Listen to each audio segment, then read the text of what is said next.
Mesdames et messieurs, bonsoir. C'est 15h local du CAS. C'est le temps donc de notre journal complet en langue française que j'ai le plaisir de vous présenter durant les prochaines minutes. Tout de suite, les principaux titres. Le président Abdel Fattah el-Sisi reçoit le directeur général de la société norvégienne Sketek, le patron et fondateur de la société chinoise Sangro.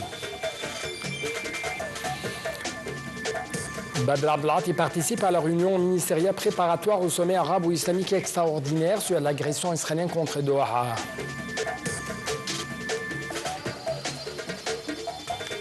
Et au moins 72 personnes tuées cette semaine lors des violentes manifestations contre la corruption au Népal.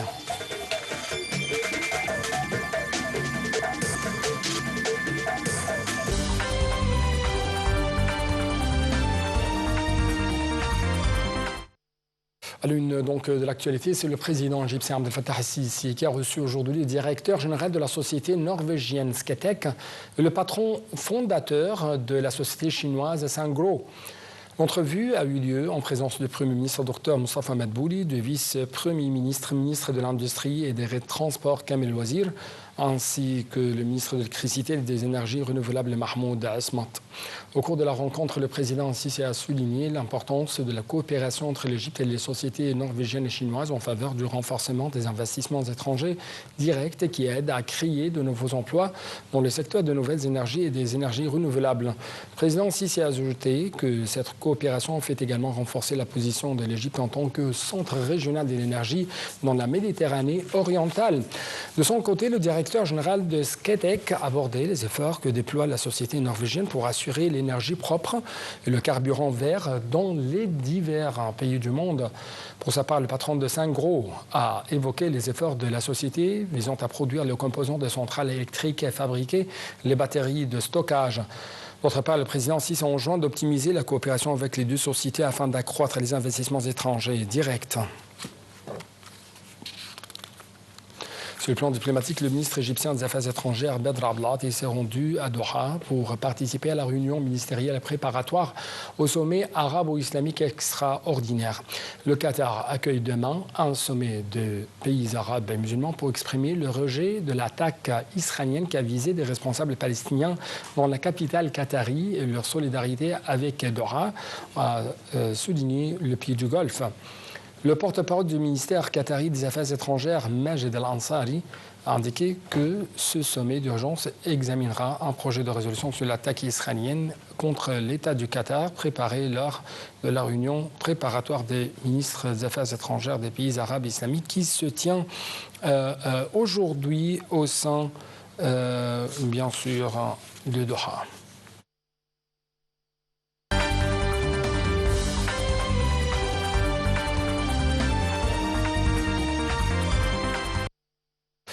Le secrétaire d'État américain Marco Rubio est arrivé aujourd'hui en Israël pour une visite ayant pour but d'annoncer le soutien inébranlable de Washington à Tel Aviv malgré la frappe israélienne, l'attaque israélienne contre le Qatar. Cette visite a eu lieu malgré le fait que le président américain Donald Trump se soit montré contrarié par l'attaque israélienne de mardi qui visait des responsables du mouvement palestinien au Qatar. Avant son départ, le chef de la diplomatie américaine a déclaré que cette attaque n'allait pas changer la nature de la relation des États-Unis avec Israël, mais qu'ils vont parler de quel impact cela aura. Selon le département d'État américain, le but du voyage de Rubio est d'assurer Israël du soutien des États-Unis avant la reconnaissance prochaine par plusieurs pays d'un État palestinien lors de l'Assemblée générale de l'ONU. Des sources médicales palestiniennes dans la bande de Gaza ont annoncé la mort de 31 Palestiniens dans des raids de l'occupation israélienne contre diverses régions de la bande, dont 18 de Gazaville. 7 citoyens ont été tués et des dizaines d'autres blessés dans un bombardement israélien sur un bâtiment résidentiel au quartier de Tal El-Hawa dans le sud de la bande de Gaza. Sur le terrain, le Croissant Rouge égyptien a affirmé que le convoi intitulé Zad el-Izza de l'Égypte à Gaza a débuté d'entrer au peuple palestinien dans la bande de Gaza dans son 36e jour. Ce convoi comprend 165 camions d'aide humanitaire urgente. Selon le Croissant Rouge, le convoi a à son bord plus de 3200 tonnes d'aide humanitaire comprenant des denrées alimentaires, des matériels médicaux de secours afin de répondre aux besoins des habitants de la bande de Gaza.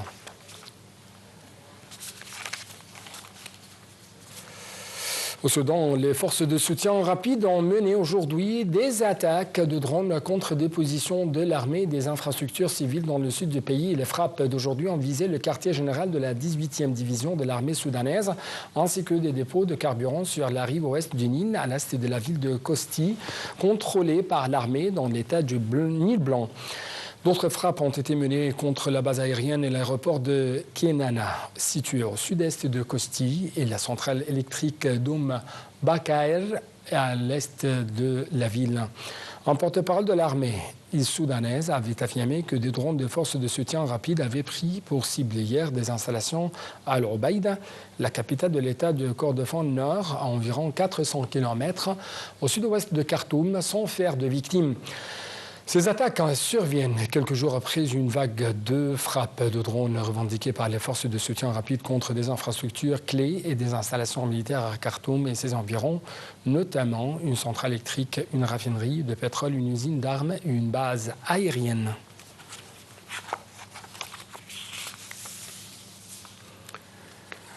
Le ministre iranien des Affaires étrangères, Abbas Araghchi, a fait une recommandation aux 3 pays européens, à savoir la Grande-Bretagne, la France et l'Allemagne, concernant l'activation de mécanismes de déclenchement. Il a souligné qu'il n'y avait aucun droit légal ou politique de le faire. Il convient de noter que le mécanisme de déclenchement de l'accord nucléaire iranien de 2015 est une clause qui permet à toute partie à l'accord, comme la Troïka européenne, de réimposer automatiquement des sanctions internationales à Téhéran s'il est prouvé que ce pays viole ses obligations nucléaires sans qu'un nouveau vote au Conseil de sécurité soit nécessaire.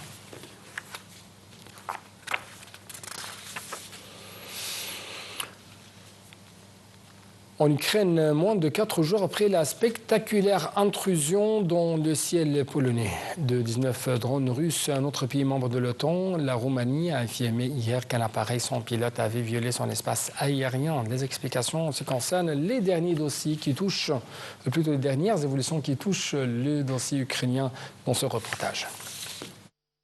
La Roumanie a affirmé samedi qu'un appareil sans pilote avait violé son espace aérien.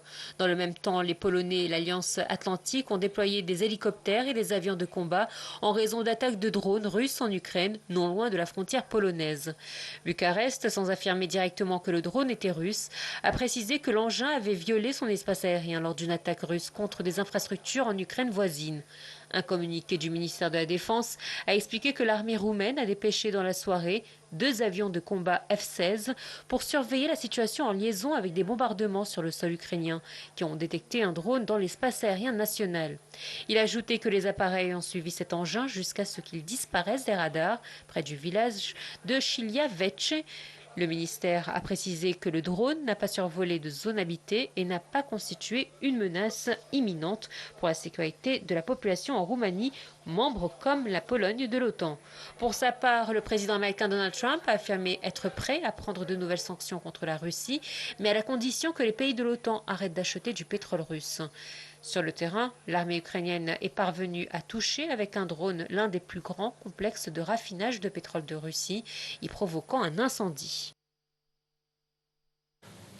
Au moins 72 personnes ont été tuées cette semaine lors des violentes manifestations contre la corruption au Népal, selon le nouveau gouvernement entré en fonction, revoyant à la hausse le précédent bilan. De son côté, la nouvelle première ministre du Népal, Sushila Karki, s'est engagée à répondre aux revendications des manifestants. La nouvelle première ministre du Népal, Sushila Karki, s'est engagée dimanche à répondre aux revendications des manifestants qui réclament la fin de la corruption après les émeutes du début de la semaine qui ont fait au moins 72 tués. Dans ses premières déclarations publiques depuis son entrée en fonction vendredi, Sushila Karki a déclaré qu'on doit travailler en accord avec la pensée du Génération Z.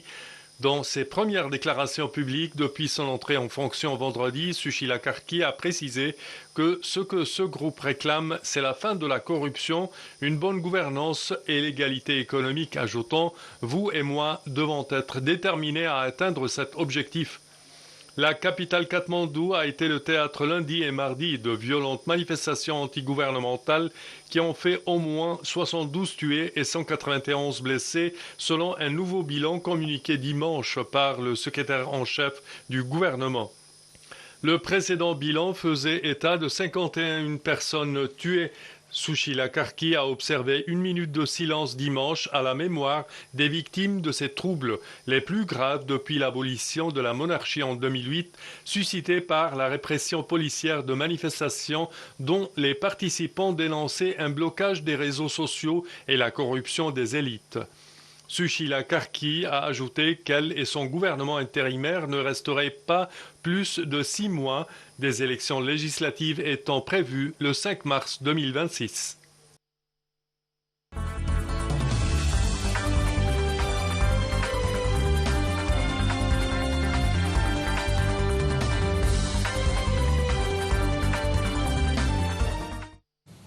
Donc, dans notre rubrique économique, le nouveau chef du gouvernement français a annoncé hier qu'il allait revenir sur la suppression de 2 jours fériés prévus par son prédécesseur pour réduire le déficit budgétaire du pays, a tendu la main à gauche au lendemain de la dégradation de la note de la dette française. Un commentaire tout de suite. Dans un entretien à la presse quotidienne régionale, le nouveau Premier ministre Sébastien Lecornu a déclaré qu'il a décidé de retirer la suppression de 2 jours fériés. Écartant un nouveau conclave sur les retraites, Lecornu a également assuré miser sur le dialogue avec les partenaires sociaux pour trouver d'autres sources de financement du budget 2026 qui a fait tomber les 2 gouvernements précédents, ceux de Michel Barnier puis de François Bayrou. Interrogé sur l'éventuelle mise en place d'une taxe sur les très hauts patrimoines dite Zuckman, comme le demande la gauche, le Premier ministre s'est dit prêt à travailler sur des questions de justice fiscale, tout en appelant à faire attention au patrimoine professionnel, car c'est ce qui permet de créer des emplois et de la croissance en France.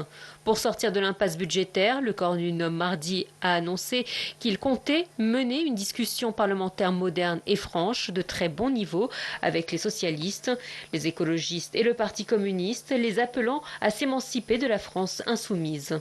L'agence américaine Fitch a abaissé vendredi soir la note de la France de 2A- à A+, prenant acte de l'instabilité gouvernementale et des incertitudes sur les politiques budgétaires. Dans son communiqué, elle a estimé que cette instabilité affaiblissait la capacité du système politique à mettre en œuvre une consolidation budgétaire d'ampleur, jugeant improbable de ramener le déficit public sous 3% du PIB en 2029, comme l'ambitionnait le gouvernement sortant.